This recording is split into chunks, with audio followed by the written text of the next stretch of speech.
I've been killing all these suckers where they at, man. Seeing through your cat, cause my vision is a cat scan. Trying to get up in the game like I'm Pac-Man. So I'm blacking out on the track like I'm Batman. Call me Captain. Hey, what's up, y'all? Welcome to Kase Court Podcast. It's your boy Kase, the realest basketball fan alive, and I'm live from Las Vegas, Nevada, West Side. Thank you for tuning in, and I'm here with your boy Brax in Indiana. What's going on, bro? Nothing much, man. I'm really happy to be doing another one. Thanks for having me. Yeah, for sure. I'm glad to have you back. And then we got the one and only NBubbleA defending champ out of the ATL, the real Dikembe Mutombo. What's going on, bro? What's up, man? I'm excited to chat and mostly talk about Josh Hall, NBA Finals MVP, NBubbleA Finals MVP right there. I expected Mutombo to have a little deeper voice, but we all good. Let's keep rolling. So, as you know, this is the Kase Court Podcast, Season 3, Episode 1. Today, the NBA season starts. You know what I'm saying? And let me give you a background real quick. We're just going to give detailed analysis of NBA rosters as we cover our fantasy basketball network called The Association. We got members from all parts of the world, any continent, you name it, we got it. Our three core leagues are all 30-team dynasties, each with their own themes going on, and they all use real-life salaries outside of the first one we created because, as you know, once you go cap, can't go back, right? So, quick shout out to Fantasy Basketball International, founded by Matt Lawson and BDub, as we'll be discussing the FBI World Cup as well. So the topics we got today are, first off, we'll be starting off with last year's championship, as I have both contestants here in Mutombo and Braxton. Then we'll move on to the best and worst offseason trades. We'll talk a little bit about the FBI World Cup and expectations, and then we'll jump right into sleepers and busts. So, Brax, Mutombo, you guys ready to get into all of this? Absolutely. All right, perfect. So, let's start off with last year's championship. And since I have you two who were the finalists in the bubble, I guess I want to focus more on that to start off. So, I'll start here with Mutombo, since you were in the actually in the original draft, and with you grabbing Jokic at I believe pick 6 or 7. Yeah, just constructing your team, and I believe you did take out Adrian, who everyone was kind of scared to play. So, just give me a quick recap of your season and playoff run.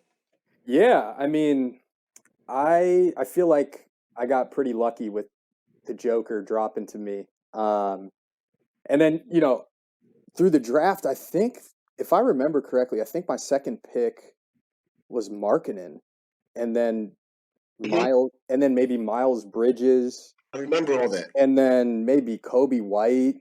Correct. I ended up trading like everyone to just try to draft. What's that? I was like, you had a bad draft, Kobe White. Yeah, I mean, and so I kind of just ended up trading for, well, one of my favorite players to watch, and Ja Morant. But then I felt like I needed to just figure out a way to fill in stats, like totals, not just looking at averages. Mm-hmm. And I did. I had a lot of end of season luck as well. Like let's call a spade, right? Like I don't think anyone thought Kenyon Martin Jr.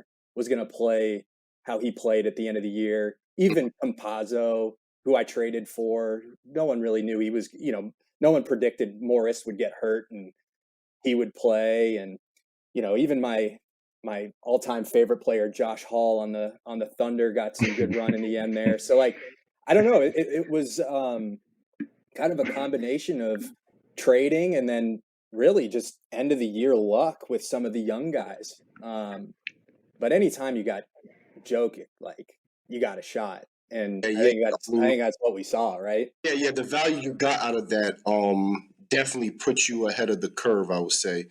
I remember being bummed too because I think Trae Young got picked right before. Of course, I would have gone Trae Young. That's true. You were targeting. I mean, you're a Hawks fan, so that's understood. But yeah, the one team that I had Jokic in, like I wanted to chip in. So yeah, that's like having Jokic is just there's a reason he's going number 1 in redrafts, clearly. But as far as your trades, I do want to go back to that. I think you did trade for Kelly Oubre at some point, right? I did. I traded for Oubre too. Yeah, I need to go. But you got him for cheap, if I remember. You got him for pretty cheap. I think Oubre was in the trade I sent Kobe White. I sent Kobe White, Miles Bridges, and maybe a pick? Or was that for Ja? Let me try to pull it up here. Yeah, and I guess while you pull that up, I like to refer that Kelly Oubre at this time was like a top 50 dynasty pick. Yeah.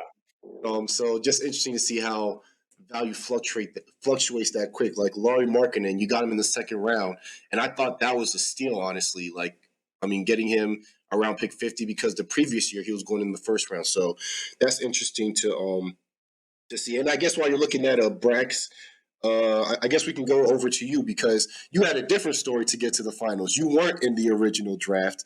We had a little controversy in our league that had, I believe it was Leon who left, and you took Oh.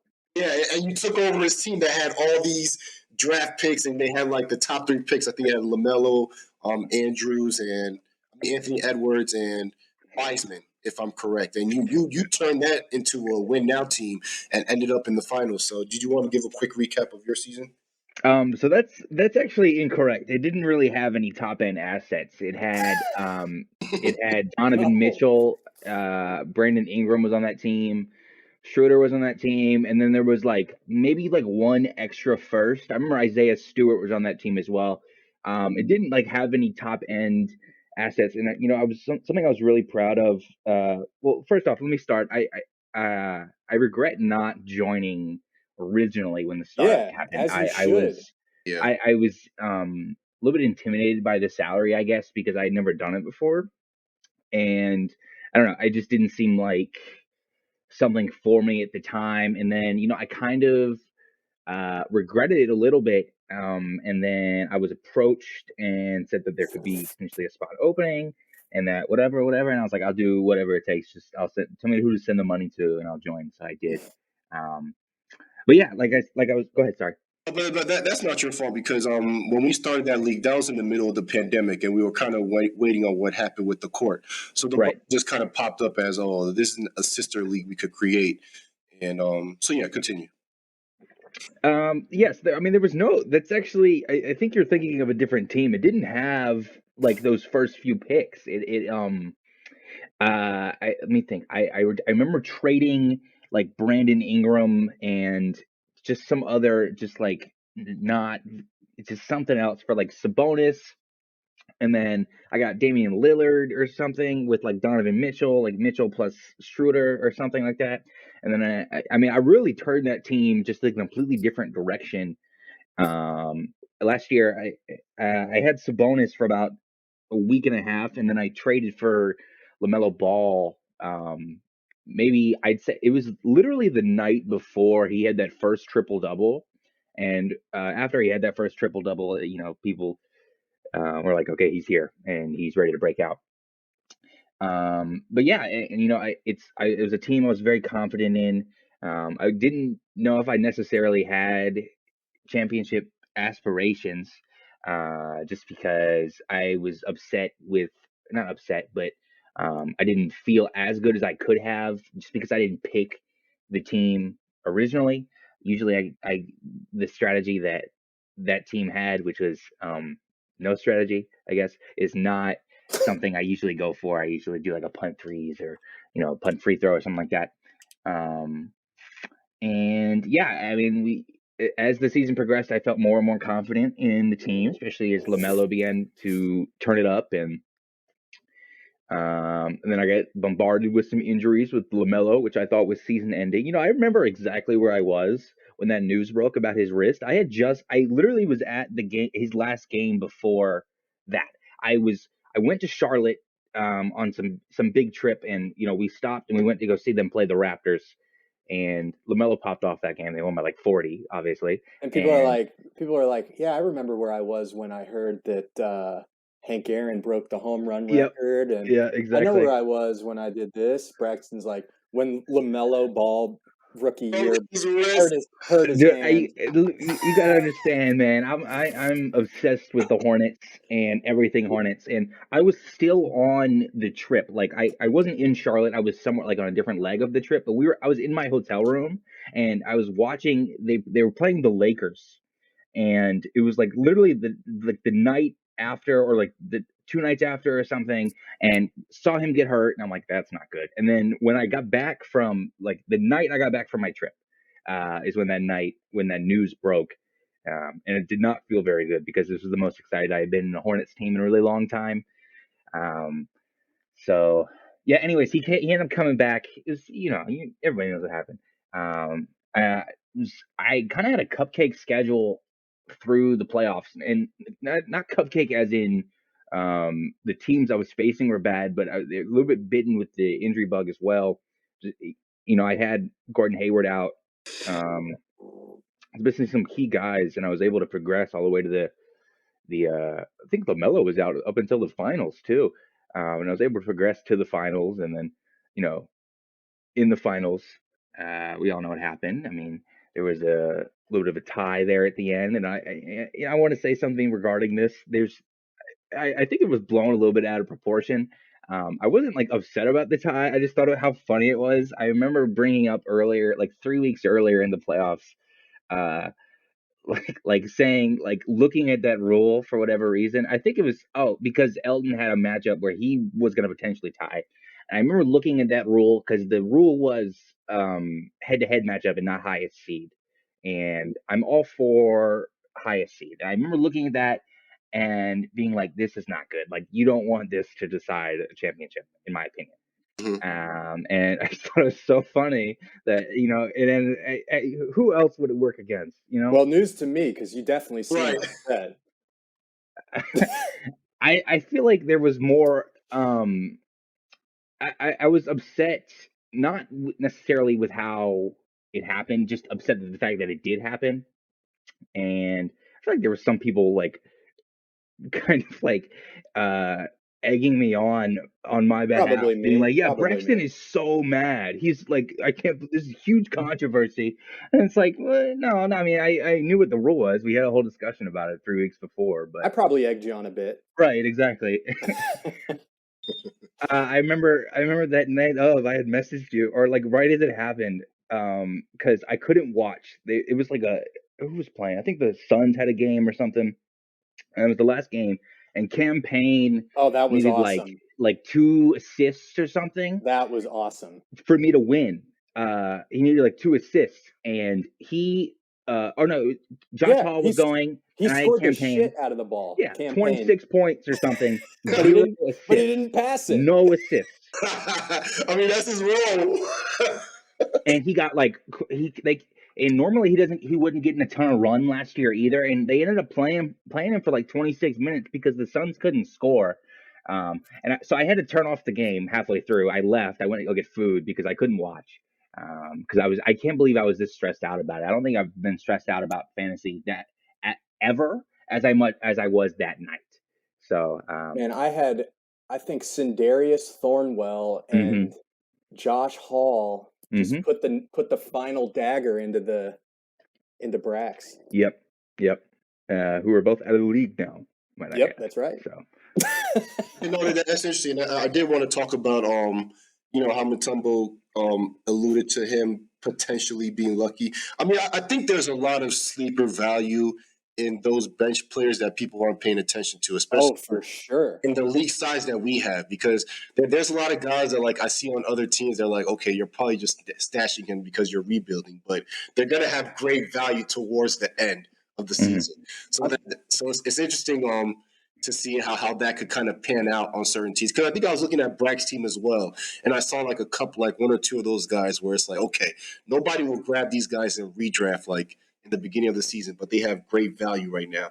I mean, if you've got 3 guys at the end of your bench that are gonna each of the 3 get 2 rebounds and an assist each, right?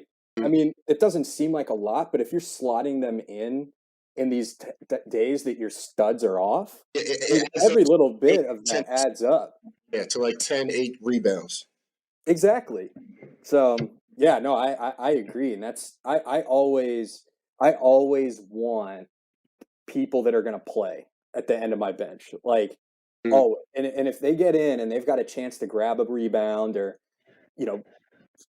steal a ball, right? Like, it's huge. Or if it's a blowout and they're just playing all these minutes for no reason. Yep. Exactly. But I do remember watching Campaign just every time he got the ball. My girlfriend and I were watching the game, and I was just yelling, "Shoot it! Oh Shoot my it!" God. every time because I just that was not a good night pass. for me, man. Those- I was so stressed for it. Probably should not have been as stressed as I was. Yeah, and I got these trades pulled up, guys. I actually traded Miles Bridges and Markkanen and a first for Ja. The trade that I made to get Oubre was Kobe White, Doug McDermott, who I'd picked up from waivers the day before, and a second for Yeah. Oubre. Yeah, that was a steal. I think you got a lot of value. That was a steal. But anyway, I don't know if we want to talk more about Last year.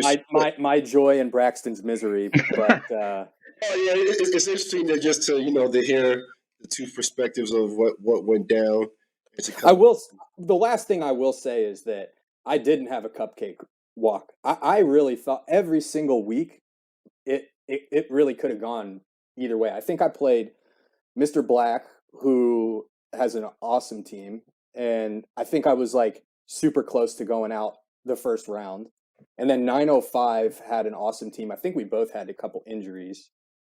And then obviously Adrian, who is just, I don't know how I don't know when he sleeps or works or eats, but that guy, he's just trading constantly. I don't even know who he has on his team right now.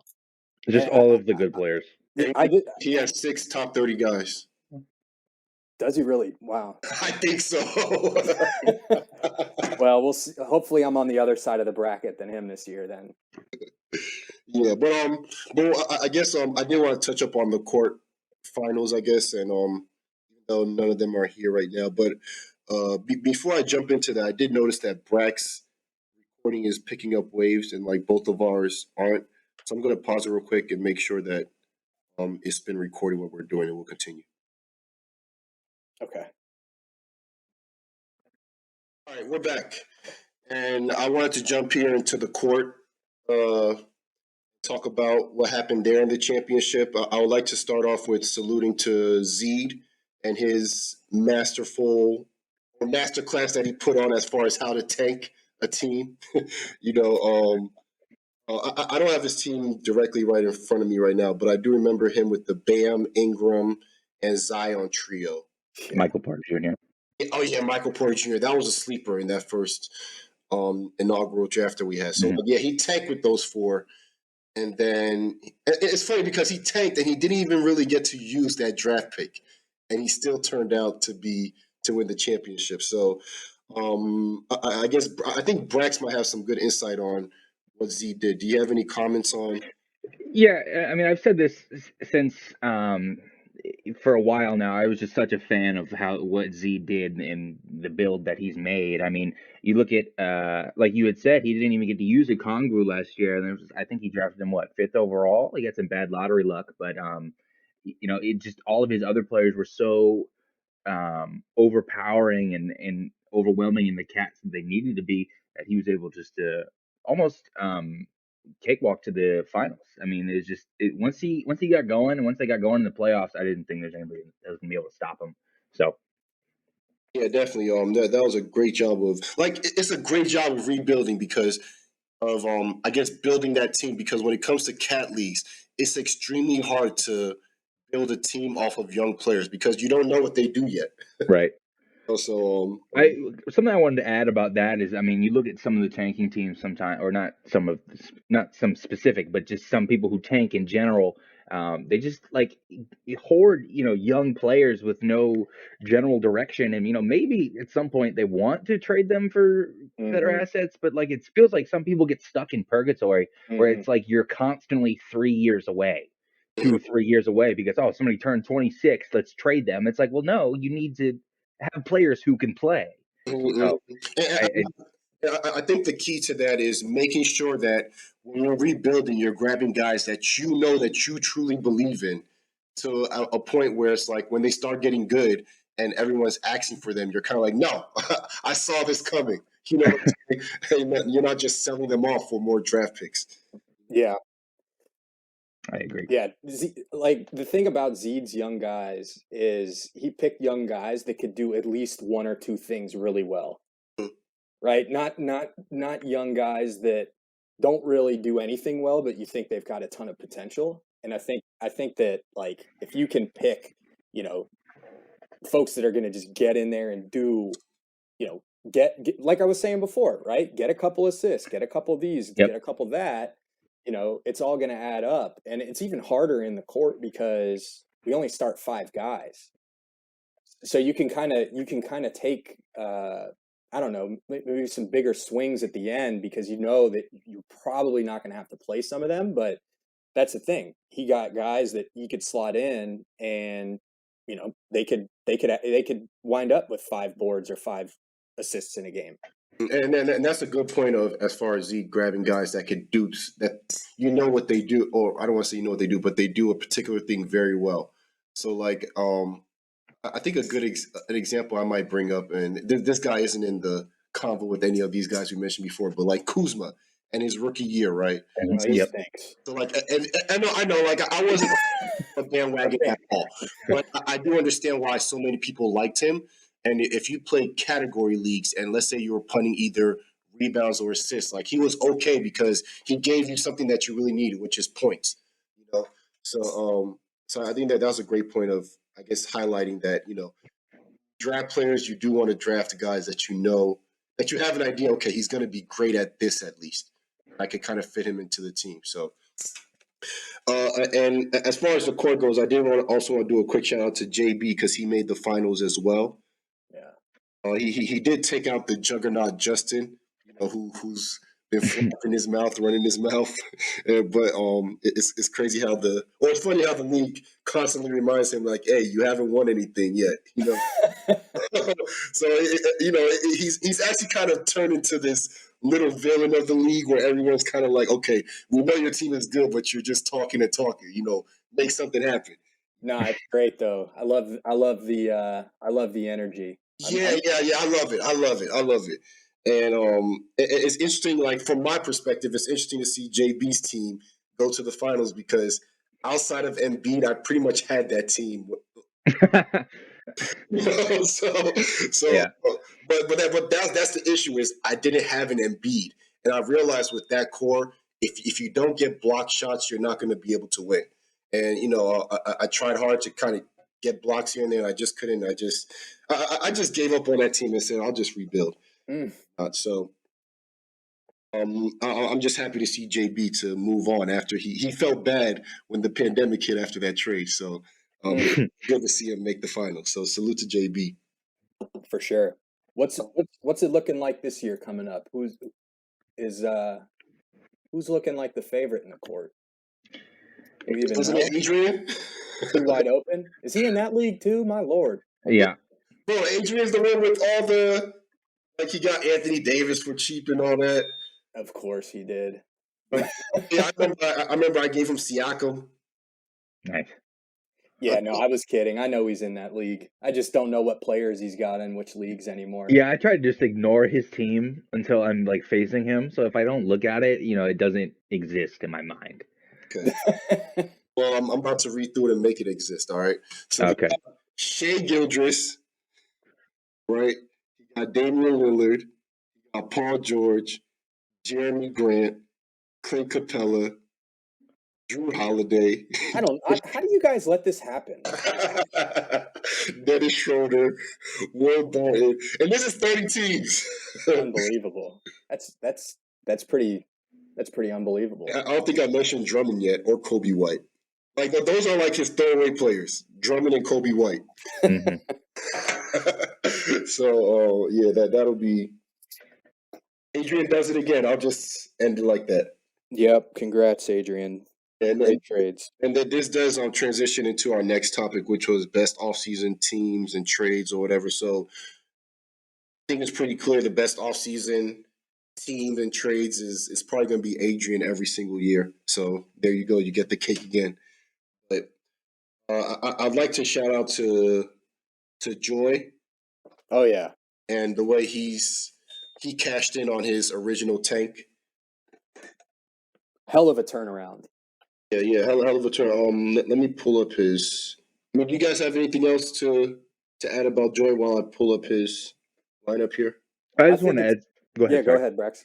Okay. I just wanted to add something about Adrian real quick. Actually, I think it's interesting that you look at like somebody you mentioned Justin in the court and how everybody's kind of saying like, well, you haven't won anything yet. Well, it's the same thing with Adrian.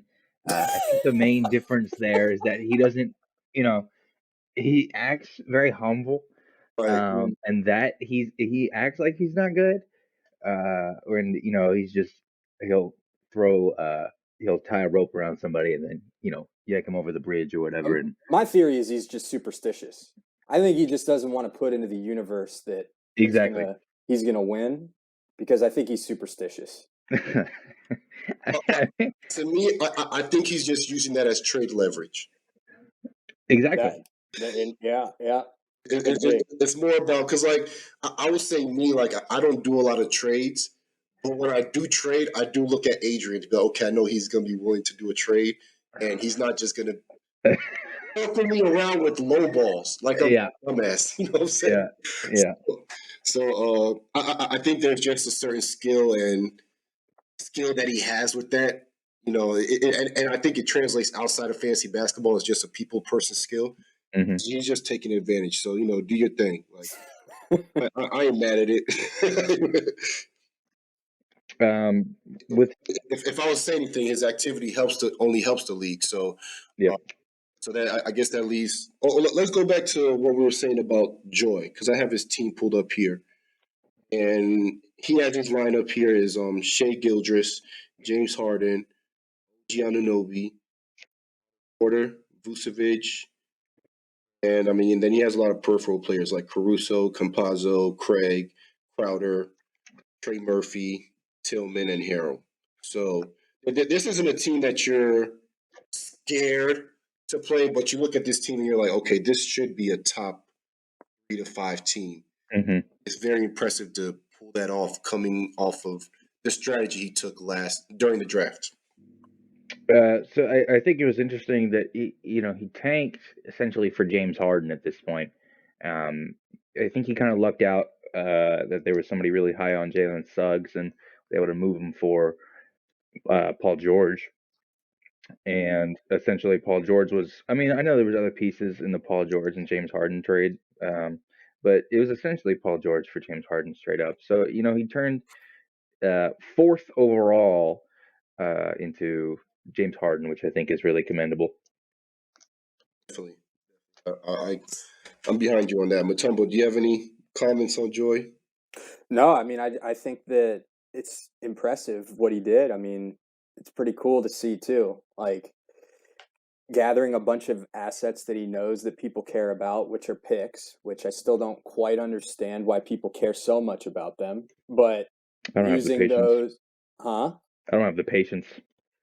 I just know that I'll draft a bust, like I just and I don't I don't really trade enough to make use out of them. Mm-hmm. But I think that he was able to find people that do value those and turn them into some really solid players. And I think that it's going to be cool to see where he finishes. And like looking at the lineup, like it would be pretty sweet to see a worst to first, right? And I don't know if you can go for worst to first with this lineup, but I think you can get pretty damn close.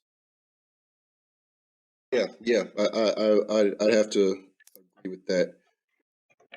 As far as I like to address the draft picks and the value of them because I first started playing Dynasty, I was definitely on the side of these draft picks are useless.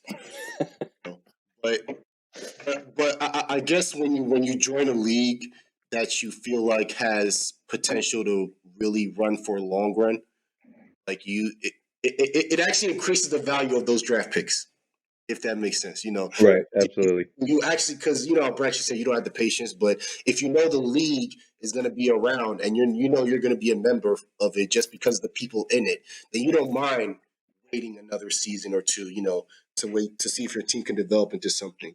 And I think that's the beauty of Dynasty. We all have values and different approaches. I know, like, when we're drafting, me and Kobe are probably some of the main ones that try to grab like the win now guys, and just try to get value. Okay, these guys are going to play. Let's try to win the chip now. And that actually, I guess, slapped me in my face in the court, because if you don't build your team right, like that moment, you're kind of messed up. Mm-hmm. So Yeah.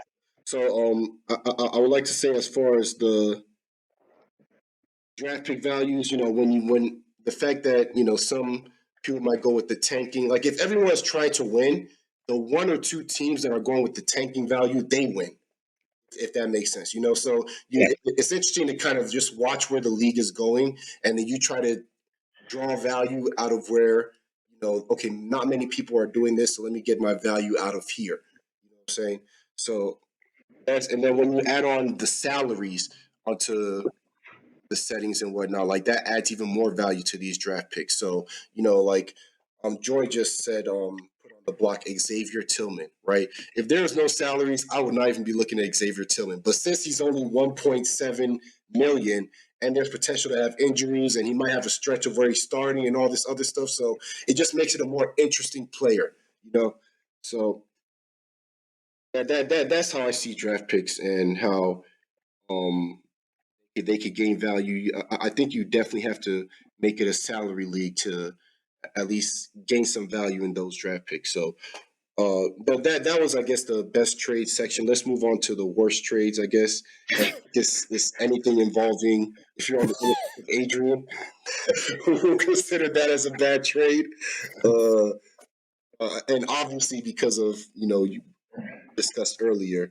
But I'd like to bring up Choi in this topic, and how a lot of people tend to go hard on Choi because of how active he is. And I guess a lot of the trades that he does, like, people like disagree with him. They're like, what are you doing? And it almost seems like he has no direction with this team. And I'll just say, from my opinion, like, I love having him in the league, because his activity it just helps the league overall. Just when you see trades that don't make sense to you, it sparks conversations. It might spark other trades as well, and just he's very easy to negotiate with. So if you want a trade done, hit up Choi, hit up Adrian. They're the most active as far as trades go in the league, and they're pretty reasonable. You guys have any worst trades that you guys would like to bring up? I just feel like worst trades carries so much weight, as far just like calling it, this is the worst trade I've ever seen. But I think it's interesting what T-Choi has done, and he originally was going for a full youth movement. I believe he had like Jeremy Grant, Rashaan Holmes, and Steph Curry. I think they might have another piece. Ending last season, I do remember how confident he was in going into the playoffs, and all season just talking about how this team could beat anybody. I can beat anybody, and it didn't really work out that way for him. So I think that kind of sent him in panic mode, and needed to do something to shake it up. And coming out of it, I got it pulled up here in front of me. He's turned it into Damian Lillard, Scotty Barnes, and Evan Mobley. So I guess Spencer Dinwiddie as well. But it's not exactly a youth movement at this point. It just seems like he's retooled. And I don't know he owns his own pick, but I don't know what the plan is still. And I didn't really understand what the plan was to begin with. And, it just seems like he might be stuck in just like this middling state, unless he can move Damian Lillard, which might be difficult on that contract at this point. Especially once the season kind of starts, there's not really a ton of buyers, especially if all the salary cap gets filled. Once everybody's kind of like, once all the buyers have bought and all the sellers have sold, it's tough, I think, to sell a guy like Damian Lillard, because obviously the people that have the cap space are not going to be looking for him. So I'd take him. I would definitely take Lillard, but I'm not giving T-Choi what he wants for him. Exactly. And that's what Brax mean. And I did want to highlight that point that Brax just brought up, as far as just trading season is over. So like, of course we can still trade, and our league is very active, but there was a point in time as to when, if you know that you needed to have a trade done, you had to jump in the pool and get it done. You know? So, yeah, just like how Brax said, everybody's kind of comfortable with the teams they put together and where it's going, based on whatever plan they have. And the issue with I think Troy's facing his plan is constantly changing. So the reason he even has Damian Lillard is Damian Lillard was put on the block because before he got him, he was completely sold on tanking, right? Mhm. So Damian Lillard was put on the block, and then he sees, okay, I could probably get him for cheap. So just it's this hyperactive trading trait that kind of got him to be like, okay, let me try. Which he did. He did get him cheap. And you got it exactly. He got him cheap, but then sometimes you have to look at, okay, am I trying to trade for a player just because of the value I can get out of it, or is this trade really going to help my team and what I plan on doing? You know what I'm saying? So he probably thought he could probably flip Damian Lillard again. Yep. Or he probably thought he could trade a lot of his lower end assets and then create a more win now team. Because I know he was asking me for, what was he asking for? He was asking for Porzingis, right? So he was trying to put together a team that could win now, but as Brax said earlier, trading season has kind of slowed down, and he struggled with finding more trading partners, and was just kind of, I guess, stuck with what he has. So he's gonna have to wait till the season starts moving along and people start making different plans, and he's gonna be right back in there making trades. So Yep. So I mean, Mutombo, did you have any last words for the trading section we just discussed? No, I think y'all hit it. I can't keep up with all the trades. It's just, I do like a weekly recap of go check the trade discussion channel and see what's happened. Oh, what do you have, like a job or something where you like are busy? Like, come on, are you not on your phone all day? Are I you mean, kidding me? I just know that if someone goes somewhere, that they're probably going somewhere else before the end of the day. Yeah. So I just hang tight and check every once in a while. Yeah, for sure. And as far as getting more detailed into the trades, we'll probably do that next episode when I have Adrian on, because he's the, as I like to call him, Tradrian. I envision Adrian as like Charlie Day in Always Sunny when he's doing the Pepe La Silvia That's thing, great. right? In the That's mailroom great. when he's like tracing, like, hey, this goes there and there and there and there, and that's how I picture Adrian. It's like putting his weird ass puzzle together that somehow Huge works. whiteboard in his room. Yeah. And there's an advantage to what Adrian and Troy does as far as having so many trade partners is you just get a better understanding of how people value different players, and you could just use that to your advantage. Like you could see that this guy wants this player, but he just never hit that guy up. You know what I'm saying? And then you could kind of just trade for him and then trade like that. That's what he did with me with that Siakam trade, because like he knew how much I like Bagley, and that was kind of like the main piece that kind of got me, okay, I'll do the trade, But I'm moving on from that before I end up in the worst trade sections, bringing up the Siakam trade. Now, let's move on to the Fantasy Basketball International World Cup. This is a World Cup championship of 192 teams. Last year, it was 144 teams, 12 divisions. It's hosted by Matt Lawson and BDub. And this season, with the 192 teams, there's 16 divisions. And at the end of the 16 divisions, the 16 champions play each other in a final round championship. So the draft. Me and Brax are in the World Cup. Mutombo, are you in the World Cup as well? You didn't join this year, right? I didn't this year. I did last year, but this year I decided to skip all redraft leagues. But it's an awesome league. It was a lot of fun. So I'm pumped for you guys and to follow along. Oh yeah, definitely. Oh yeah, no. Speaking of last year, I guess from my experience last year, I remember Mutombo, you were close to making the finals, but you had an injury bug, right? I had some injury problems. Yeah. Great league. Yeah, I think I had like some COVID here and there, but I dominated my division so well that I still made it out. And when I finally faced the other champions, I think I tied for third or so. So nice. Yeah. So that was a great finish, but man, I feel like I drafted so well. I could have won the chip if it wasn't for all that other stuff going on. But Yeah. moving on to this year. In fact, with the NBA season starting today, I mean the first game is probably like in a couple hours. Our division's draft literally just ended not 2 hours, but it literally ended this morning. So we're kind of close as far as being the deadline. And it'll be interesting I wonder if there's any other divisions out there that are still drafting. I know there was one that was still in like round 10 yesterday, and we'll see how far they go.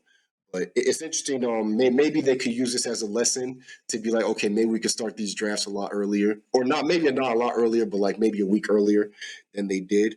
But I just want to use this section to shout out to Matt Lawson, BDub, what they're doing at Fantasy Basketball International, and I'm a big fan. I'm heavily involved. I join a lot of their leagues. Heck yeah. Yeah, and I mean, Brax, did you have any reactions? Because we're going to go into sleeper and bust, but did you have any general reactions to the World Cup draft? Yeah, I mean, it was the first snake draft I did in a while, so that was interesting. I thought, the size of the server and just the magnitude of it is something I'm really impressed by. I think they've done a really good job so far, and I mean, I can't even imagine having to be the commissioner of a 192 team league and constantly dealing with, oh, I have this problem in this one, and I have a problem over here. So I'm really impressed by what they've been able to put together. Talking about when does Adrian sleep, when does Matt sleep? Shit. Right. No, that's a good point. It's a lot of work. Yeah. By the way, I think that if I remember correctly, guys, I think that Matt now has a Patreon or something like that. He pumps out a ton of content that I know that all of us use, right? So if you want to go check out his stuff, I think that it's fun to support people in the community. Yeah, join his Patreon, and whenever I talk to Matt, he seems very level-headed. He seems cool. So, but that's just a general outlook of what's going on with the FBI World Cup. Maybe you guys out there can join if you didn't join this year. But the last topic I want to talk about is, since I know that we did a lot of Dynasty talk, I want to focus a little bit more on draft, or just, I would say, like potential of this season. And based on 2021, we're going to do some sleeper and bust, talk about some guys that we think are sleepers this season, some guys that we think are busts. And I think I'll start off by going first. So my number one sleeper this season that I see in redraft going too late is Dennis Schroeder. And I get it with his role not being a starter and whatnot, and having a disappointing playoff or burnout with the Lakers last year. I can see why everybody's down. I also think this whole clowning him about the contract thing, I think that there's a little element of that's hurting his value as well. As to where people might think that, he's not getting paid as much, so he's not going to play a big role. No. The team don't care how much they're paying you. They if you could play, they're going to give you a big role. You know what I'm saying? So, right.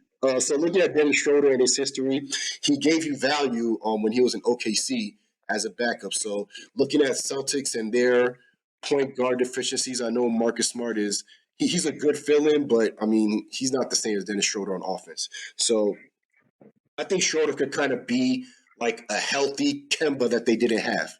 I mean, he's not as good as Kemba, but I think he could at least be available and reliable more than Kemba was. So I like his value this year. I'm also a big fan of Kelly Oubre in redrafts.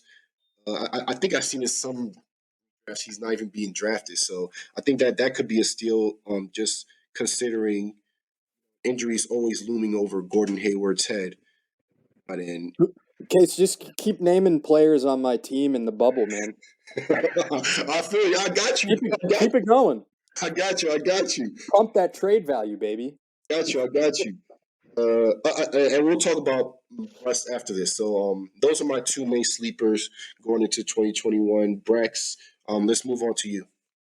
A couple guys that I really like. One of them is TJ McConnell. I am just I'm kind of obsessed with TJ McConnell in fantasy. I have him in all three redrafts that I'm in, or 4 actually, including the World Cup. I just think he's being undervalued. He's got a new coach, and yeah, Carlisle's a little bit slower paced than what was that guy's name last year? It doesn't matter. Bjorken. Um, and you got LeVert out to start the season. TJ Warren, who knows what's happened with him? He is going to be on the floor, and when Brogdon needs to move up to the 2, like when LeVert is out, McConnell is facilitating that offense. So I just think he's got high field goal percentage. The steals are there. He's got the potential to have these crazy steals games. I mean, we just saw it last year where he had 10 steals in one game. The assists are there. The turnovers aren't crazy either, which is big for a high assist guy. And then, if you're punting free throws or punting threes, it launches him into the top 65. So I think he's just being overlooked. Even if you're not punting, I just think he's a great asset to have on the end of your bench. Rashaan Holmes is another one. I mean, I don't know if it's because the name value isn't there, or people just he doesn't have any crazy flashy stats, but he's for the past couple of years now he's been consistently in the top 40, and last year he was 33 on Basketball Monster. So he is just incredible value. I don't do a lot of snake, but people want to talk about third round value. He's not getting picked in the third round. This guy's getting picked in the 4th round, early 5th round. So it's like he's not going to hurt you literally anywhere except maybe threes for whatever reason. But or if for whatever reason you're looking for threes, his free throws are high, turnovers are low, blocks are there, rebounds is field goal percentages was 63% last year. His mid-range floater is the best one in the game right now. A little jump floater. And That's true. It's just You're he's right. automatic. You give him the ball at the free throw line, it's going in. It's true. And I just think he's he should be valued higher. I think you know what guys. Go ahead. Sorry. You know what I think it is, Braxton? Go ahead. And I could be completely wrong about this, but I feel like he gets undervalued in these drafts the last couple years, right? Because, and we saw it in the chat earlier today, I think people just keep thinking that Bagley is going to break out. And oh my God. that he's going to, I do. I think that they think that he's going to break out and he's going to eat into those minutes, and maybe he takes some of those rebounds away. And I don't know if I'm just assuming here, but I agree with you. I think that Holmes is a solid player, but I think that people still have Bagley and my brain's not working, but the potential in Bagley, I think they see it still, and that could be part of it. You see the two guys that are going in front of him a lot of times, or people value higher, or Julius Randle and then DeAndre Ayton. You want to talk about Julius Randle? Obviously, he had the huge breakout last year, right? And he's got these crazy stat lines, triple double potential, stuff like that. But it's he's hurting you in turnovers, he's hurting you in field goals sometimes when he's going 4 for 18. That off night, steals aren't there, blocks aren't there. You look at just him compared to a guy like Rashaan Holmes, and to me, it's a no-brainer. But I feel like if you went around and you asked 15 people, I don't think Rashaan Holmes is going to be the first out of those 3 guys for I'll take Randall's side as one of those. Yeah, you're right. I mean, I take Ayton for sure. There you go. But I think I like those 2 names you brought up, TJ McConnell and Rashaan Holmes, because those 2 guys were my favorite streamers when they weren't being drafted in redrafts for like years. So I definitely understand their games are very category friendly, especially when someone like TJ McConnell, if you're a guy that has like a let's say LeBron James or something, where you have high field goal percentage, like McConnell's just a perfect guy to kind of put at the end of your bench. Yep. Who's gonna keep that field goal percentage? He's gonna get the steals and assists. So yeah, for sure, I like that mention, and also the fact that LeVert and TJ Warren they're out like indefinitely for the most part. Yeah. I don't want to say indefinitely for LeVert because they were talking about a week or 2, but we just never know. So I think McConnell is a big steal, especially in the World Cup, where we only have 12 weeks in the regular season or so. So yep. I can get behind you on those 2. As far as Bagley coming into, I guess, hurt Rashaan Holmes' value, even though I'm the biggest Bagley truther will run into. I'm not. I don't agree with the opinion that he's a big threat to Holmes. Oh, I don't either. Because I don't either. I was just hypothesizing. of course, you guys aren't. Yeah. You aren't really Bagley guys and whatnot. So, No. For me, like I would most likely fall into the category of somebody that will say, "Oh, Bagley's coming for that job. Get Holmes out of here." You know what I'm saying? but even me being a big Bagley truther, at this point in Bagley's career and how good Holmes is, Bagley will have to be able to play beside Holmes if he wants to have a significant role. I mean, Bagley was what? He was outside the top 200 last year on in fantasy. I mean, I got two different sites here of rankings. We both go to 200. He's not on either. So. Well, then there was someone in the chat was saying that was Holmes not starting or something in the. No, he is starting. Maybe I misread, but I thought I saw someone. I mean, you talk about Luke Walton, and Luke Walton do whatever the hell he wants, but he's got this obsession with Alex Len and. Oh God! Guys. Don't get me started on Alex Len. Like the talk was more about will Bagley start or not? Like I don't think anybody questioned. Got it. Yeah. So, but yeah, that's something you have to worry about. Is the Kings rotation? They always surprise you. You know what I'm saying? So, it's tough to predict there. But let's move on to Mutombo's list here of his prospects. Yeah, I mean, I just wrote down a couple names. I definitely went a lot deeper than you guys on these sleepers. Quick, before you go into that, yeah. I didn't give you guys a chance to comment on Schroeder or Kelly Oubre. Did you guys have anything to say? I guess I'll start with Braxton since. Can I just, it's funny that you pick those two as your sleepers because I could not be lower on both of those guys this season. Like those two, like when somebody asks me like, oh, who do you not like this year? It's those two. You look at a guy like Schroeder who is taking a smaller role in Boston. He's not you mentioned the money, but I mean, he's only on the MLE. They don't have a lot of financial assets invested in him. Let's see here. He was 136 last year on this Lakers team with the usage that he had, and he's going to move to Boston in a lesser role in 24 minutes, and he's supposed to crack the top 100. Question. Where was he ranked the year before in Oklahoma City? I really don't know. He was in the top 100. Because that's going to be more like his role, right? They were running those 3-guard lineups though with CP and Schroeder, and then they have SGA as well. Yeah. So, let's see here. I'll pull it up. You guys, if you have a comment on Oubre, you can. Yeah. What's up? You have anything to say about Oubre? I think that Schroeder and Oubre are going to finish 1 and 2 in the rankings. No, I don't love Schroeder, but I like him. I think that he's going to be really good in his role. I mean, when Schroeder in Atlanta, coming off the bench for Jeff Teague, he could play. I mean, he could play. He could find you. He could create his own shot. He didn't have as good a 3 as he does now, and he still doesn't have a good 3, right? But he'll shoot it and he'll make 35% of them, maybe. No, I'm sorry. You go ahead. Because I guess I don't know. I was wondering if Brax pulled up the Schroeder. Yeah, so in 2019, 2020 is probably one of his best years as a fantasy asset. He's 115 on the rankings and 30 minutes played per game in OKC. And then the year before, 2018, 2019, or did I say that the first time?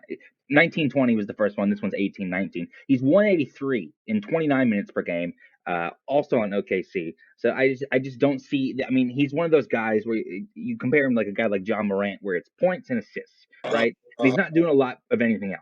And that just doesn't translate to very good non-cat value. John Morant did a lot during the fantasy playoffs last year. Well, no, he did. I'll give you that. It's just like in a deeper league, absolutely. But you're looking at like a 12-team league where it's like, in theory, you're not rostering anybody outside the top 160 or whatever it is. He's just very borderline. That's a really good point you bring up. My head was still in deep dynasty mode, right? Where Schroeder's one of those guys that, he's not going to average 10 assists a game, but maybe 6 and you can throw him out there. You think he's going to get 6 or 7? He'll steal a ball or two, right? He'll hit his free throws, right? He'll grab a couple boards, and you never know when he's going to score 20, 25 points, right? So like he's one of those guys that at the end of your bench in a deep league, I think is great. Case, go ahead. I didn't mean to. No. Well, I was interrupting you. My bad. But and that's my thing with Schroeder is that I call him a sleeper because of where you could get him in the drafts. You know what I'm saying? Like I don't have to spend like my 7th or 8th round pick on him. You know, like in these redrafts I'm doing, I'm getting him in round 11, 12. Yeah. You know, so someone with that kind of assists and scoring upside is kind of hard to get that late in the draft. You know, and especially when we start talking about punt values and stuff like that, you know, just the overall ranking can kind of throw you off. And these guys that get assists are actually a lot more valuable because of the rarity of it. Mm-hmm. Yeah, I definitely see your overall view of Schroeder and whatnot, and you know, I just feel like that was like he had a big year with OKC. And then the following redraft, I think he was going way too early. So This is just me looking at it like, okay, everybody's down on Schroeder. This is the time to get him because he's going to be good, you know, and people might not be looking his way. So, I just touch on Oubre real quick. It's funny that the Hornets last year they had so many guards and centers and didn't have enough wings, but now it's like, you know, they have LaMelo Ball and Ish Smith and then a plethora of wings and like 4 centers. And I love Ish Smith. I just don't think. Oh, I'm such a big Ish Smith fan. He's one of my favorite players. But that's I can get so deep into that. Oubre, I don't think is going to be playing enough to be relevant in redraft leagues, dynasty leagues, sure, or like the deep leagues, like we had talked about, like that we're in. Obviously, he'll be playing, but you know, I don't think he is going to play more than 20 to 24 minutes a night. It's just they're going to slide. It's going to be LaMelo and Ish, right? And then the 2, I think they're going to slide Oubre down some at the 2. Then you got a bunch of other minutes you need to distribute to Rozier and Gordon Hayward and, Bouknight if he makes the rotation. And then, let's say they want to play Miles Bridges some at the 3. I mean, they've got 4 centers. So it's, Borrego kind of just does, I don't know, he'll do anything in the game, really. If I had to guess, I think that Oubre is going to be closer to 27 to 30 minutes a game. That's interesting you say that. I guess it's remained to be seen. I think a lot of it depends, like you had said, on Gordon Hayward's health. And ideally he's going to stay healthy. I mean, he can't get hurt every year. That's my thinking. I'm not a big buyer into the injury prone thing unless it's Anthony Davis, where it's like every game he's headed to the locker room. With Hayward, it's more so like he gets like this big significant injury, and this isn't a career long thing. It's a pretty recent thing from when he was started in Boston. So I don't know. I just don't see that pathway to minutes for him. I guess we'll see though. I mean, I love Oubre as a player, and I'm very happy the Hornets have him. But as a fantasy asset in redraft, I don't think he's rosterable. I just don't know that you pay. I mean, isn't he making like $12 million a year or something? Go ahead. I just don't see them playing him less than like.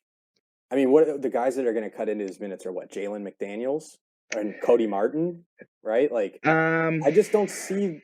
Yeah, I think he's going to play. I think he's going to play a lot. I think the thing with him is with Brax is it's more about the guys ahead of him.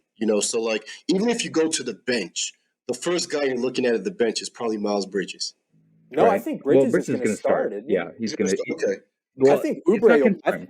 I think Oubre will be the second guy off the bench. I think PJ Washington's ahead of him on the bench, but like Washington isn't starting. Or maybe he will. I guess we're all just assuming now, but.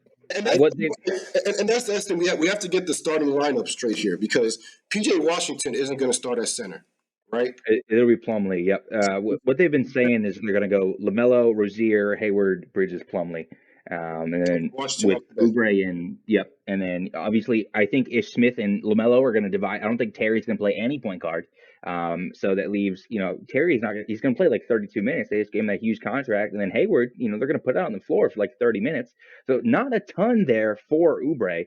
I don't see the pathway to 30 unless they move Terry to play some point guard. then it opens up more at the 2. But Yeah, that makes sense. And but my whole thing with picking Kelly Oubre as a sleeper is completely around the fact that I'm assuming that Hayward will get injured, and I know that that's a point to make, but that it just after seeing it year and year and year, it's kind of like ingrained in my brain that okay, Hayward is going to be a beast when he's out there, but he's going to miss some games, and some of these guys behind him are going to have value that people are sleeping on. my Hayward shares are not a fan of your take, Case. Okay, I feel you, bro. I feel you. But I guess we can move on to Mutombo's prospects, like I was saying.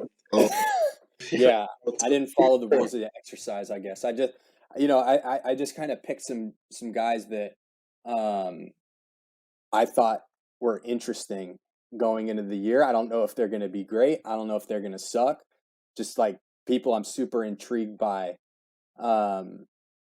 And they could be sleepers or they could be busts. You pick which one. So here are the guys that I got here.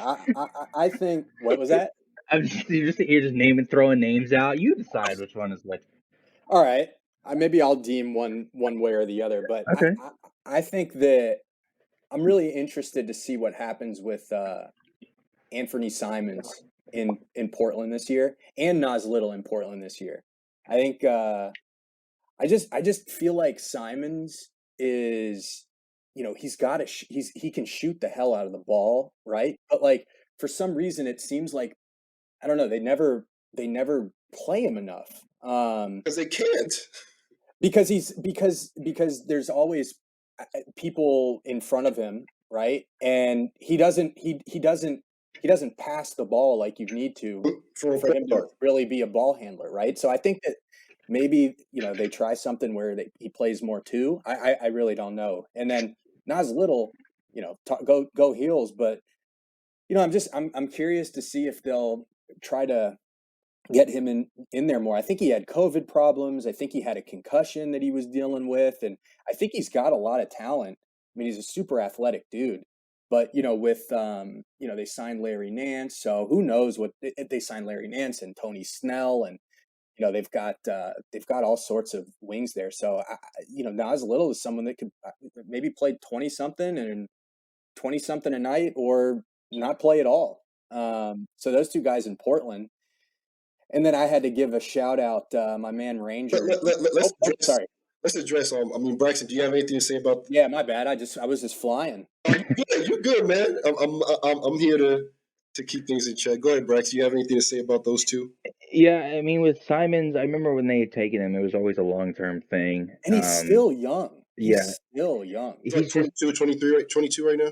I think he's like 21, 22, something like that. He was only like barely 19 when they drafted him, but I don't know. It was like he just gets run off the court when he's on there. He can't play defense to save his life. He can't. And then you talk about moving to the 2, but it's like, well, what he has to guard? Like he can't guard James Harden. You know what I mean? Like you can't really. Not that they put him out there in that situation anyway. But right. It's just like I don't see him being able to guard somebody who's even the slightest bit athletic. He's just too small, and it's not his fault. I mean, and then Little, I don't know. But they played him a lot of the 4. He was a 3-4 tweener, right? I just think Nance being there is not good news for him and his prospects. I agree. Regardless if he starts or not. I mean, it seems like they're going to start Covington and then Nurkic, and then Nance almost that direct backup to Covington, and they're going to have Cody Zeller as the direct backup to Nurkic. So if Little plays a lot, it's going to be at 3, and then they just gave Powell that huge deal. I don't know if there's much more than, like you said, 20. I don't know if there's much more than like 10 to 12 there for him. Yeah. And you'd even mention guys like Ben McLemore, who could pretty much do everything he does, So, and is actually a vet. So no, Ben McLemore can't do all the things Nas does. Come on. No, not Nas. I'm talking about Anthony Simons. But yeah. But I guess as far as Portland's just depth chart, like there's some guys that we'd even get to, like even CJ. I don't know how to say his last name, Elibai. Like he gets some minutes here and there. So you know if he could like step up and even be better than Nasir Little. Oh, LB. Isn't it LB? LB. I think is that how to say his name?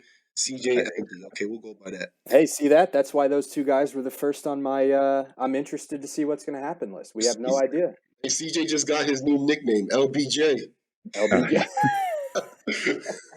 All right, so my thing with Anthony Simons is if you're going to be a backup, especially to like superstars like that, like you have to bring something to the table that they don't necessarily do.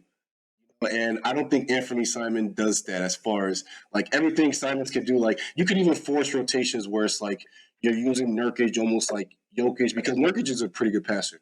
So you could put Anthony Simons in sets of Nance too. Yeah, and that's the thing. Like you could tell Simons like, okay, we'll have. Oh yeah, you said Zeller, right? So like so you could put Simons in sets where he's just running around screens and then catching passes from like Nurkic or something like that. But you ask yourself the question, that could be Damian Lillard and CJ taking those shots. So why am I drawing up plays for Anthony Simons? You know, so that's why I'm not I like his talent. I just don't like the fact Damon and CJ are ahead of him. Like he needs one of those trades to happen in order for him to have a chance to really take that step forward. Yeah, because they're going to give them big minutes. I mean, he's got that going against him right off the bat. And as far as Nasir Little, I don't want to get too much into him. I'll just say that he looks like one of those high upside, like high profile high school guys that just didn't pan out. And I don't want to blame it on Portland because I do see Portland as a good organization. They can develop guys, but I mean, sometimes this stuff just doesn't work out. I don't really have an analysis of why. I haven't paid too much attention to him. But the Portland team is interesting as far as like who is going to step up on that bench. Because a lot of people are suggesting that Damian Lillard is going to be wanting out and whatnot. So I think you know what you're going to get from Damian, CJ, and I guess from those two are very reliable. But I think the question is somebody has to step up as like a big third guy, like and have a big pair between Nurkic, Covington, and Powell. So it'll be interesting to see which one of those guys really steps up. And then I think Nance will be that guy off the bench that really steps up to help this team. I think Nance is really good. I really do. I think he does a lot of the things that they need him to do. And I like Cody Zeller too. I think he's a sleeper. Like as far as like the effort that he gives and just I guess his veteranship at this point. He doesn't do he doesn't make a lot of mistakes. He's not a high upside guy, but he's not gonna go out there and hurt your team per se. But I guess moving on, back to Mutombo. Cool. Next prospect. Yeah, next one I'm really excited about because I'll have all these games on in my place is Isaiah Joe. That dude can shoot the hell out of the ball, and he, it looks like I think every time he gets the ball, he's going to shoot. He's like Cam Payne in that last game of the year last year when he was just shooting it every damn time. That's a great callback. That's so good. That's really good. But yeah, I mean, I'm interested to see what he does. I don't know if he's going to be good. I don't know if he's going to get minutes. I don't know what's going to happen. But that's another guy that I'm excited to see because, if Simmons doesn't play, right, like that opens minutes for Joe. So yeah, that's the next guy that I got here that I'm excited to watch. Max, anything on Isaiah Joe you want to add? I don't really know anything about him, so you can skip me. Yeah, I'm not big on Isaiah Joe. I mean, I do see the potential of his role on that team as far as just being a floor spacer. But I mean, I'm not high on those guys that are mainly just there to shoot, like a Shake Milton, guys like that are like they could go off one game where they drop 30, they knock down 10 threes, and everybody, see, this guy is blah blah blah. But when it comes to shooters, like I feel like any shooter could have a good night, but it's all about how you could stay consistent, exactly, and keep your role with the team. So I guess that's all I'll say about Isaiah. I guess also the whole thing looming over the whole Ben Simmons thing could open up some opportunities there for him. Because if Ben Simmons isn't playing, that just opens opportunities for everybody. I mean, mainly Maxey, but it opens in itself just for everybody to kind of come in and show what they can do. So that's an interesting aspect. So did you want to move on to your next one, Yeah, I got two more.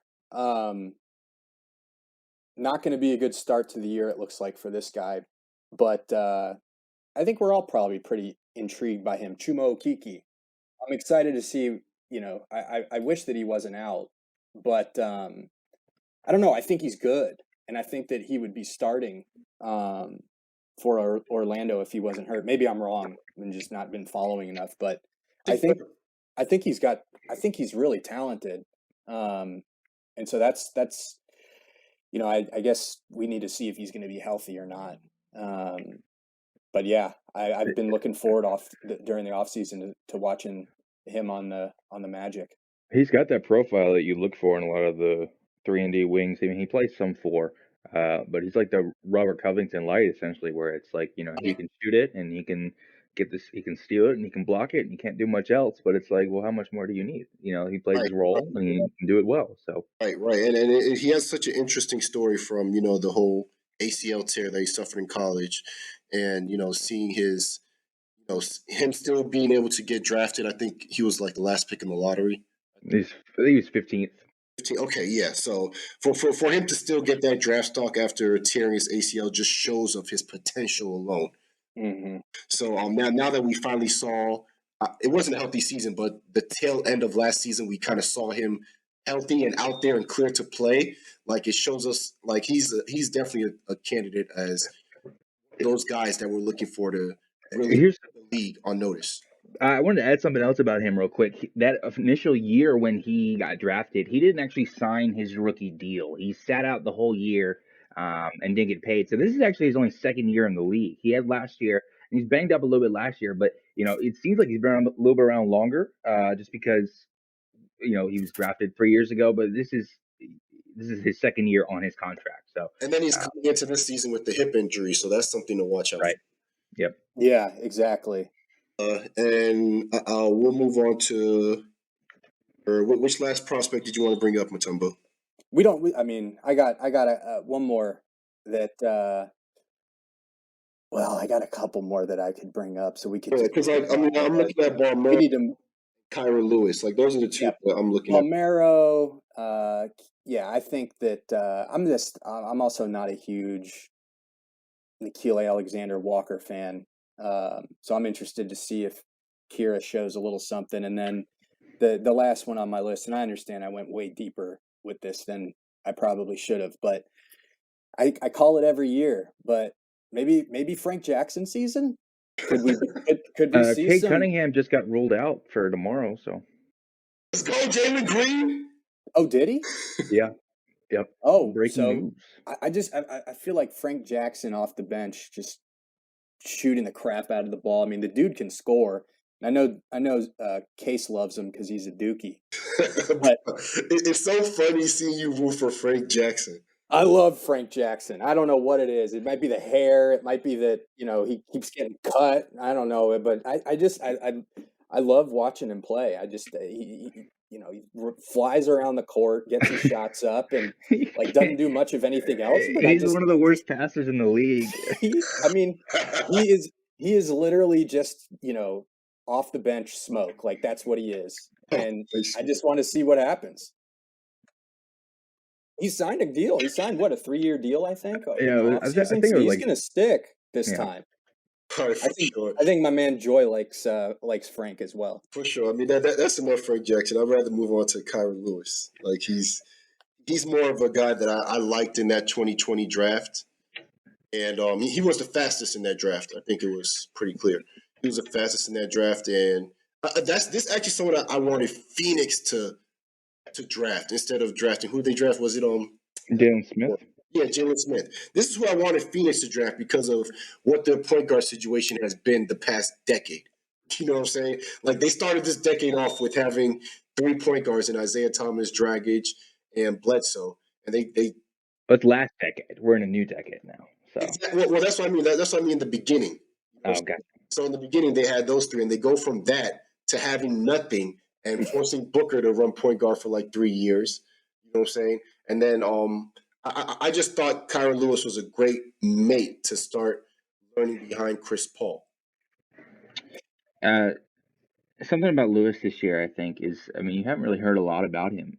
You haven't, no. At all.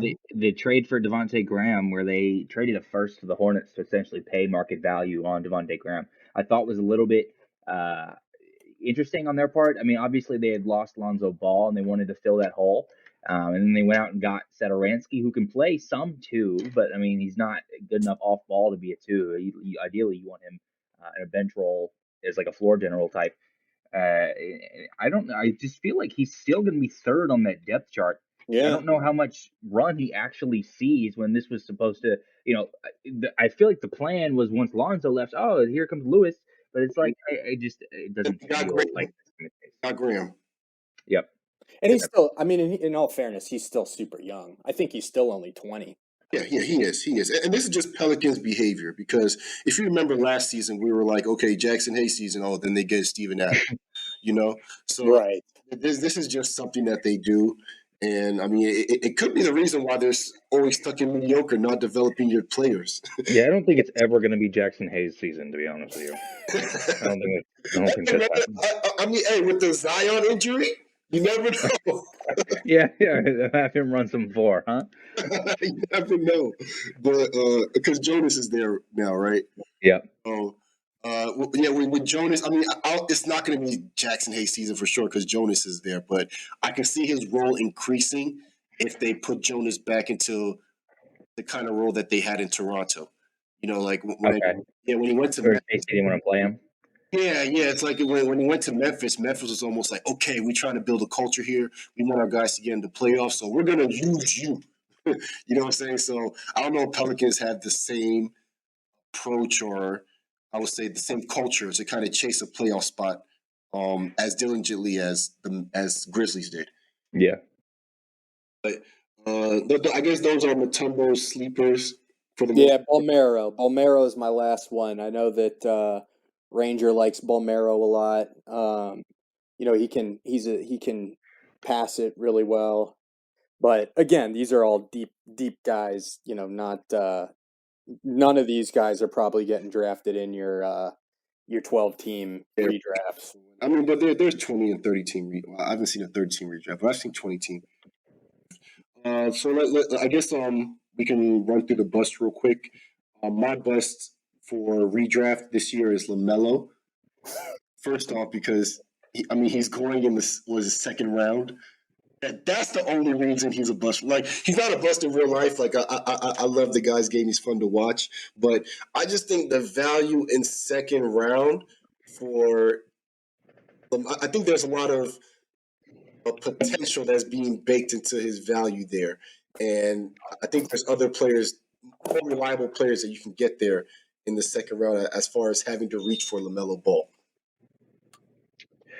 Yeah, I feel like he absolutely has that top 15 ceiling. You say he goes in and averages 19, 7, and 7 with 1.5 steals and 2 threes, and it's like, okay, he's there. Especially since he's shown the ability that he can have high field goal percentage. He's not necessarily a chucker, and he doesn't like to take shots if he doesn't need to. Damn, if he averages 19, 7, and 7. That's what I just thought. Like, damn. I don't think it's impossible. I don't think it's impossible. I think it's very doable for him. And obviously, a lot of players' growths aren't linear all the time, but I just think that opportunity is there for him. The Hornets have playoff aspirations, regardless of how regardless of if you think they actually will or not. They are gonna try. They're still young, right? But they're not tanking. They're not rebuilding anymore. They're ready to start getting into the playoffs and getting some of their young guys this playoff experience. They just extended Terry Rozier another 4 years, which I think is the perfect running mate for LaMelo. Where he can play that off ball. Originally, he was a point guard. Obviously, they're going to move him to the 2. I don't know. I don't know. Like you said, it's based on where he's going. And he hasn't shown yet that he has that ability to finish in there. But I just think that he definitely is within the realm of possibility. Okay, yeah. If he averages 19, 7, and 7 on high field goal percentage, then yeah, not high, 45. Okay. That's pretty high for a guard. Well, it's not high, but I guess high for a second-year guard. Yeah. But if he does that 19, 7, and 7, then 7-7 is that's like LeBron numbers. Like, yeah, I mean, but that's, LeBron averages 7-7. I mean, I don't watch enough LaMelo, I guess, to really know one way or and the other. But that's pretty damn impressive. he does have that potential in him, given where the game is today and the type of role that he has. So I see that. But this Hornets team, it's like the same argument that people are using against like guys like Kelly Oubre or like Miles Bridges going later. Like that's kind of my thing about LaMelo is that this team, there's a lot of mouths to feed. Yeah, it's fair. You know what I'm saying? So that kind of takes away. Like I like LaMelo landing in Charlotte his rookie year because there's not a lot of pressure. You know, it's not a team where it's like, hey, you have to fall within this culture. Like, no, you are the culture. You know what I'm saying? So I do like him falling there. But like Brax said, I think this team is trying to get into the playoffs. With that being said, I think they're going to rely a lot more on their vets and whatnot to get things done. And LaMelo is going to play his role. He's going to have a great season. But I just think the second round is a little too early for him. I want to add one more before we move on. I want to add last year he averaged 15.8, 6, and 6 with 1.5 steals. So it's not he's right there. He's right on the cusp of the 19, 7, and 7. It's great. Especially if he starts taking more threes. So. Okay, and now I guess my second bust here was Jordan Poole.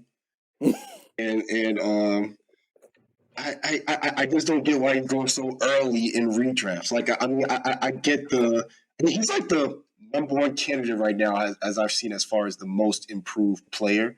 Oh, well, him and OG Anunoby. At least for OG, I could see his role increasing so much that happens.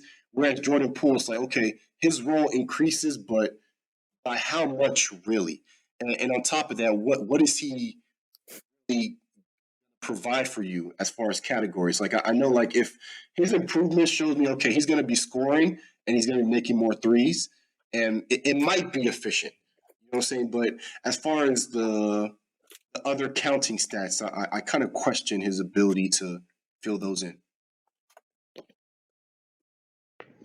I think it's fair. There's a lot of Poole truthers. I would be cautious of any Poole slander, not necessarily from me, but just in general. I like to think back on when he was literally one of the worst players in NBA history his rookie year. That's a fun thing to think back on. That's funny.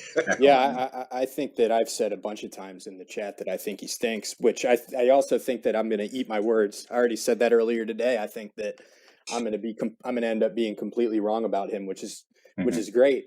But I don't mean to detract from Jordan Poole, but you know who I think will be the most improved player in the league? I think Ja Morant's going to win MIP. I think Ja's going to come out with the jumper. He's going to steal. He's going to steal a ball a game, and I think they're going to wind up in the playoffs again. And I think he's going to come out. You know, what is this, third year, with a more complete game, and you know, kind of silent. Not silence. I mean, everyone I think really likes Ja Morant, right? But from a fantasy standpoint, I think that if he can start hitting a couple threes a game, that's a game. You're talking most improved from fantasy, right? Yeah. Okay, because if you're talking about real life, I'm like, he has to be like a top 5 all-star candidate to win that. Oh yeah, my bad. I was already for sure. I think he takes a jump, but. I guess my last comment on Jordan Poole is Sorry, I just sidetracked. I'm not a professional podcaster. So. You're good, bro. But as far as Jordan Poole goes, I agree with you, Mutombo, that I might be eating my words there just based on watching the preseason. And I guess my last comment on him is that, like, I'm watching the preseason. I'm just wondering, like, when did he get so lanky? Like that's something that like, okay, I knew he had the defensive tools to kind of be. I think that was more of his, archetype, where it's like this is a guy that could kind of be like a Patrick McCall that could kind of disturb you on defense and whatnot. And I'm just watching the preseason. I'm like, dude, this dude, he turned from Patrick McCall to like a Sean Livingston, where he's like lanky. You can't stop him on layups. He's like bumping into dudes in the lane and finishing the layups. I'm like, whoa, like that's something I didn't see in this game, and that's probably why I'm going to eat my words. And just the confidence that he's pulling up with is scary. That's another scary thing. So Jordan Poole Truthers, yeah, I do see what you're saying, but I'm just not a fan of drafting him in, let's say, the top 90. So, with that being said, I'll move on to Brax bust. I guess we can. Did you want to talk about Schroeder again? I think I said my piece on Schroeder and how low I am on him. Right. So you want to talk about you then? Yeah, I mean, Buddy Hield is, I think, gonna be taking less of a role this year. I think the trade that almost went through of him to the Lakers would have been great for his value, to where he can just chuck as many threes as he wants to. But I'm not the biggest on him from a fantasy standpoint anyway. And then add on top of that, Davion Mitchell has just been playing so well. I think they're going to be forced to be doing these 3-guard lineups, and I think Buddy Hield is going to be the main loser from that. Okay. That's fair. The interesting thing with Buddy Hield is the rumors of him starting to come off the bench. So we did see that at the tail end of last season when they started to bring him off the bench. But I mean, just me personally, I think out of respect, he deserves to start. You should just move Harrison Barnes to the 4. But him starting, coming off the bench is going to impact his value for sure. And, as we said earlier, you never know what the Kings are going to do with their rotations. So that, I guess that, do you have anything to add to the Buddy Hield convo, Mutombo? No, I have no idea what the Kings are ever going to do. But I do know that if Hield's in the game and putting shots up, some of them are going to go in, and that's where, he makes his money, is hitting threes. So I don't know. We'll see. Braxton is right. They've got a lot of people, Halliburton back there, Fox, Mitchell. They got some guys that can play, but we can add them to my list of players. I don't know what's gonna happen with them. Okay, perfect. So we're closing in here on about an hour 30. So I guess I'll wrap it up with this. Oh wow. Yeah, I know. But I'll wrap it up with this last section where I ask you guys. I name a player and I name a round, and you tell me if you'll take him there or not. All right. So Zion in the 5th round of a 12-team redraft. So this is 60 pick. I think I'm taking him there. It's really dependent on like my build, and I tend to go for like punt 3 or punt free throw builds anyway. I have no problem taking him there in the 5th. Okay. Yeah. Add or? Yeah, I think that as someone that drafted James Harden first last year, and Porzingis, I think I just think I'd stay away in a redraft from Zion this year. Okay, interesting. Yeah, I would take him in the 5th round. I think that's late enough to grab him. I actually grabbed him in the 3rd round in my World Cup, which is it was like the minute I made that pick, an hour later, the pictures of Zion came out and all this stuff about he's not going to be. I was like, man, that hurt my day. But sorry, that might have been me that shared that. Yeah, for sure, all good. But at the end of the day, I mean, in the 5th round, I think his upside is. I mean, you have to take him if he fits your build, I believe. Ben Simmons in the 6th round. Yeah, no, I'm not doing that. I'm gonna let somebody else have that headache. I mean, I don't even think he returned 6th round value last year. In a quote unquote good situation. I mean, he's outside the top 75. And obviously, I think he was going in the early rounds last year, and he's still going in earlier rounds this year. But it's very build dependent. Add on top of it, him moping around is not somebody I'd like to root for. So, Mutombo. Yeah, I mean, I really like Ben Simmons as a player, but I mean, shit, what the heck is going to happen with them this year? I think I'd rather. Damn, 6th round Ben Simmons. I feel like I would have to do it. I feel like I would do it if I'm being realistic. I think I would do it. Yeah, I mean, I would too. It's one of those things where, like how Brax said, is very build dependent. So if my build doesn't match him, no, I'm not even going to touch him. But if I have like a Giannis type of build, I'm trying to target him in the 6th round type of scenario. But yeah, it's just interesting with him because 1 minute you think he's going to play, 1 minute you don't. And it's just this whole big tug of war of what's going to happen. And yeah, like Brax said, want to deal with the headache or not? Is the headache worth it? So we'll see about that. Siakam in the 6th round. I don't understand why everybody's so low on Siakam this year. I don't know, it's the injury or just the uncertainty of the Raptors. He finished 49th last year, and that was a down year for him. He only played, but he played 56 games, and it was a bad year for him. I know Nurse was very happy with him at times, but I don't know why everybody's so low on him. He's demonstrated in the past that he's able to return early round value. He can do a little bit of everything. I'm taking him in the 6th, no question, especially with the new news that he might be back a little bit sooner than expected. Okay. And that's the whole question with how soon he'll be back. What you think about? Sorry, what you think about him, Mutombo? Yeah, I think I would. I think I'd take Siakam 6th round. Yeah, I think he's too. I think when he plays, he's too good to pass there, and you kind of get like once you get into the 6th round or so, you always get like you never know what's going to happen, right? Outside of really the top 4 rounds, I feel like So I feel like it's worth the risk, and then pick up. Maybe Frank Jackson at the while he's out. I'm just playing. I'm playing about Frank, but yeah, I think I would do it. I wouldn't do it personally. Siakam, 6. It's just because, and this is redraft we're talking, and it's just because we don't know. There's not a clear timetable of exactly when he's going to return. Like I feel like these injuries happen. Like the teams aren't.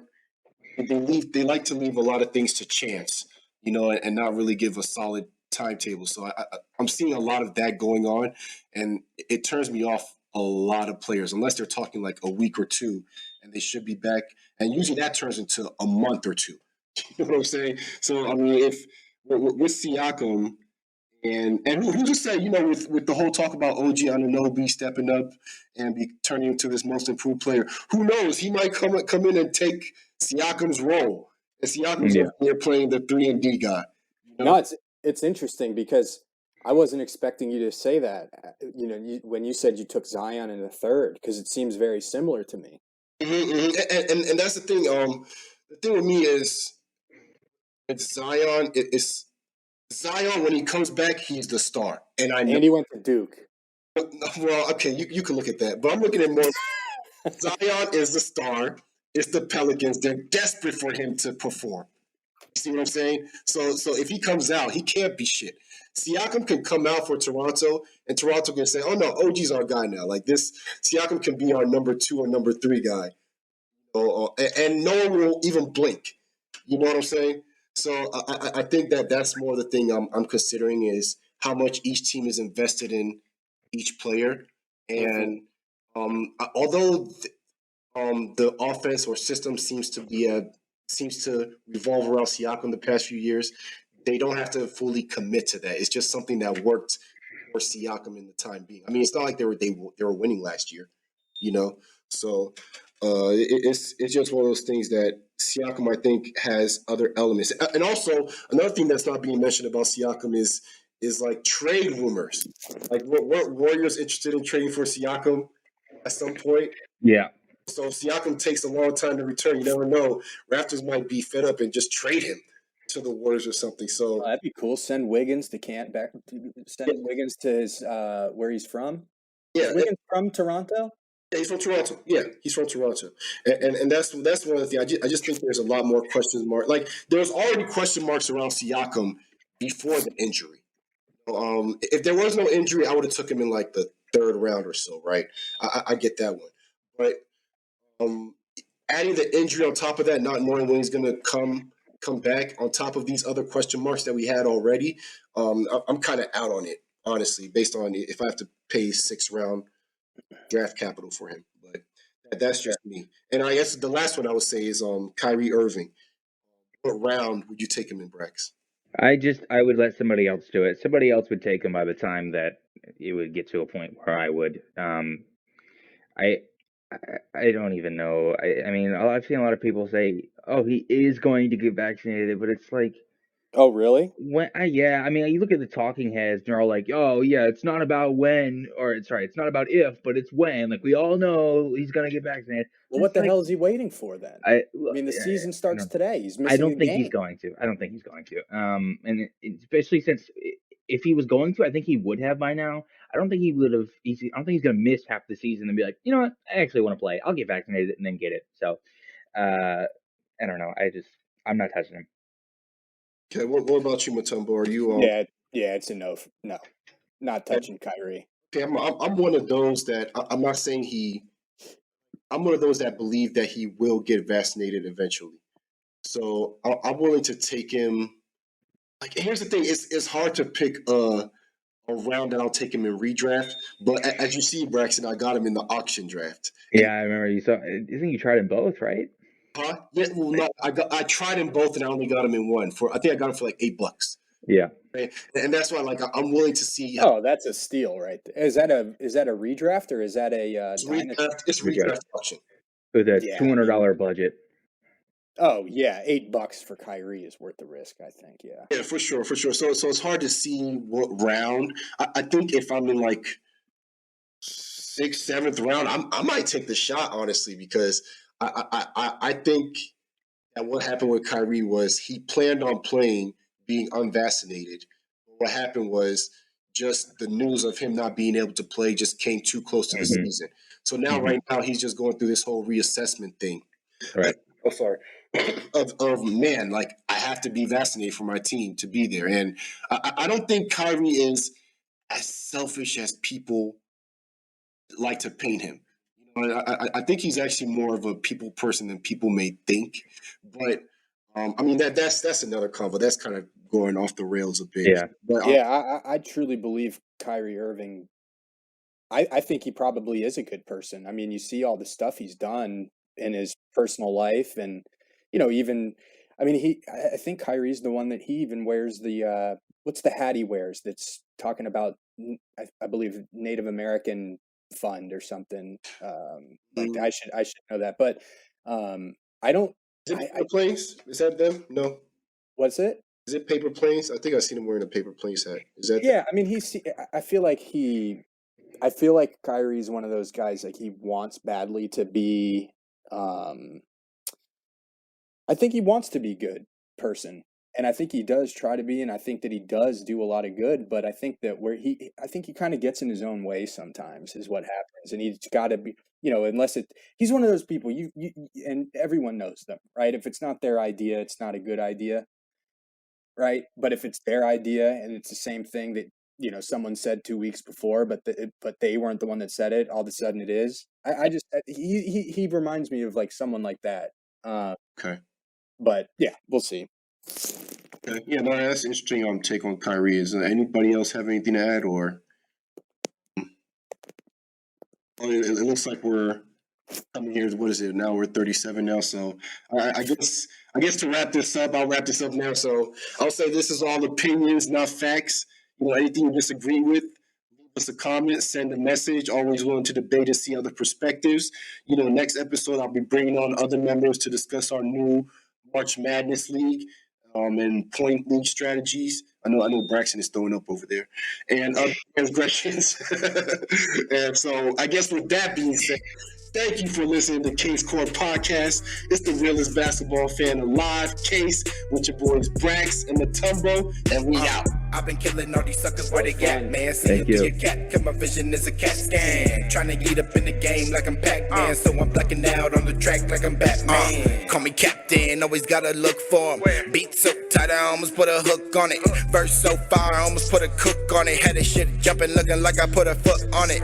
Got 100 on the dash when I book Sonic. Only game that I play, got a rook on it. Got a flow so hard that it looks solid. Y'all be cynical, pitiful, read a book, college. Running it, they was plotting like Weezy your baby stunting to Satan. I'm paying nothing to sofa like David Ruffin. All these niggas gossip about get why they hating them. I ain't singing to these bitches. I leave that shit to Drake and them. Pull up in the all black, but I never was saving them. I was probably just slaying them. Nigga barely was dating them. I could do this till I'm 50 cause I rap with the cars. You gon' quit it when you 30 cause you rap in the car. Swear your shit up a song. I've been killing all these suckers where they at, man. Seeing through your cat, cause my vision is a cat scan. Tryna get up in the game like I'm Pac-Man. So I'm blacking out on the track like I'm Batman. I've been killing all these suckers where they at, man. Seeing through your cat, cause my vision is a cat scan. Tryna get up in the game like I'm Pac-Man. So I'm blacking out on the track like I'm Batman. I've been rolling dolo on them, I don't need me no robbing. So I be running through paper that be thick but no robbing. Man, I grew up in the city where them niggas be robbing. I ain't stressing, I ain't messing with a bird like a robin. Man, these niggas acting reckless, I approach it with caution. Finessing how I move, but go harder than Rob, man. Even at the bottom, I reach up for the top, man. This is how you elevate from worker to the boss, man. I ain't Mike Posner, I ain't posting too often, but I'm trying to run the map from LA out to Boston. Relationship goes, what the hell is she talking? I'm just trying to bang go something like Andy Dalton. Niggas say they ballin', well, how much did it cost? And I ain't talking LA, but these niggas be dodging, looking for the competition, feeling like I done lost them. Cause it's murder that I wrote, caught a coroner's chalk and don't get lost in the saucepan. Suckers where they at, man. Seeing through your cat, cause my vision is a cat scan. Tryna get up in the game like I'm Pac-Man. So I'm blacking out on the track like I'm Batman. I've been killing all these suckers where they at, man. Seeing through your cat, cause my vision is a cat scan. Tryna get up in the game like I'm Pac-Man. So I'm blacking out on the track like I'm Batman. Blacking out on the track like I'm Batman. Blacking out on the track like I'm Batman. Blacking out on the track like I'm Batman. Blacking